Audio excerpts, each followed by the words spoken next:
Welcome back to Perry's Pit on James Fry. I am Matthew Perry, and we are officially at the end of an era, that being the Undisputed Era, as Adam Cole has officially ended things on NXT earlier tonight. He came out to close the show, talked a little bit. Roderick Strong came out.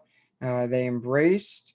Adam Cole looked like things were going well. They traded "I love yous" and they were on their knees hugging and explaining how much they mean to each other. And then as soon as Roderick Strong gets up a little bit, Adam Cole, wham, low blow. Roddy goes down. Adam Cole calls Roddy stupid and how he means nothing to him. He pulls the dog tags off of Roderick Strong and then super kicks him. And that's how the show ends. Uh, Figured I might as well just get straight to the point with it. There's still plenty of question marks. There's still no explanation as to why Adam Cole did this.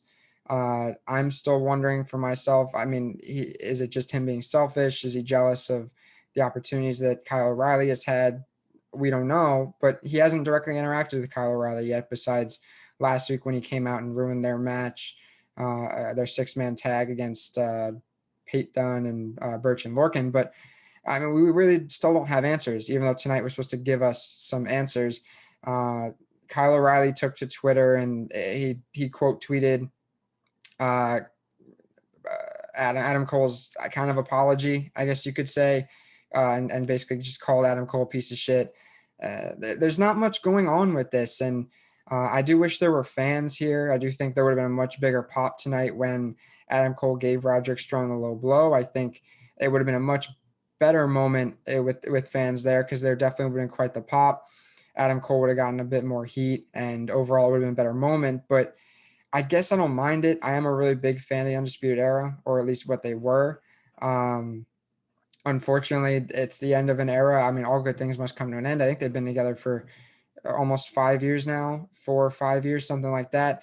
A few questions on this, though, besides why is Adam Cole doing this? Where's Bobby Fish? We know he's injured, but he hasn't been seen in weeks, and this is one of the most important times in their group's timeline. So I feel like Bobby Fish needs to be included in this. He feels like an afterthought. And I know the casual fans who maybe don't know the WWE as well definitely don't know Bobby Fish as well because he is probably the least known member of the Undisputed Era. So hoping to see him again. I'm still hoping we get some kind of answers. I don't know where this build will go. A few weeks ago, we saw Adam Cole after he attacked Balor and O'Reilly. He lifted up the NXT championship. We don't know if he's going for the belt. We really didn't get many answers, and that's something I'm still looking for. This I'm not complaining at this. I think this is fine. It had to happen at some point, and if anyone's going to be a heel in that group, it's going to be Adam Cole. I just want to see where it goes from here because obviously you have great talents involved, especially if you keep Finn Balor somehow in the mix. It presents a great possibility for NXT, and they do have plenty to work with here and many directions they can go in. I wanted to see the Undisputed Era make their way to the main roster before breaking up. I wanted to see them win like a tag title or something like that. That would have been exciting to me, especially with the current state of the tag divisions up on the main roster. They definitely could have used a group like the Undisputed Era, but these things do happen. It might be for the best. Who knows? As long as they get up to the main roster somehow, some way, someday, I'll be happy. Whether as singles competitors or if or Bobby Fish, Kyle O'Reilly, and Roderick Strong could stay together as the Undisputed Era and let Adam Cole be a singles competitor. He was obviously at his best with the NXT Championship as a singles competitor anyway, but of course the Undisputed Era had his back, which added to things. So I guess this will be interesting to see. I don't think it's Adam Cole's time yet to go up to the main roster. If he went and crashed WrestleMania, that'd be cool.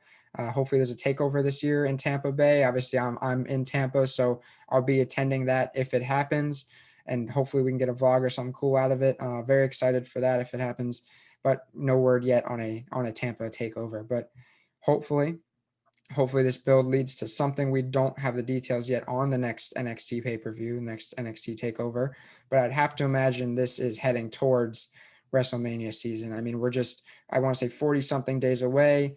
there's definitely work to be done, and there's definitely time for this to develop. So if they keep it slow building and we slowly get answers, that'd be cool. Uh, don't let's not do this every week though. Let's space it out. Let's not have.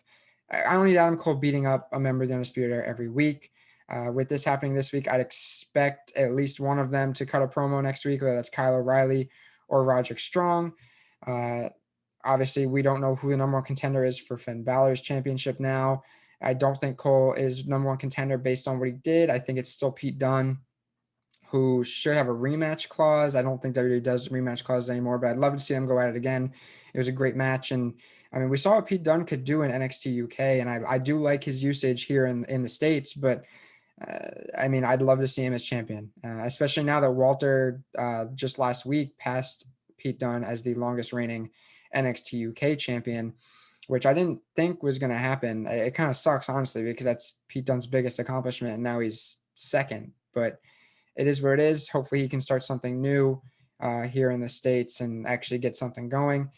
He definitely has the potential, and he's still young. He's under 30, and I like where things are going with him. But more over to the Undisputed Era. I'm interested to see where this goes. They were the forefront of NXT television for years.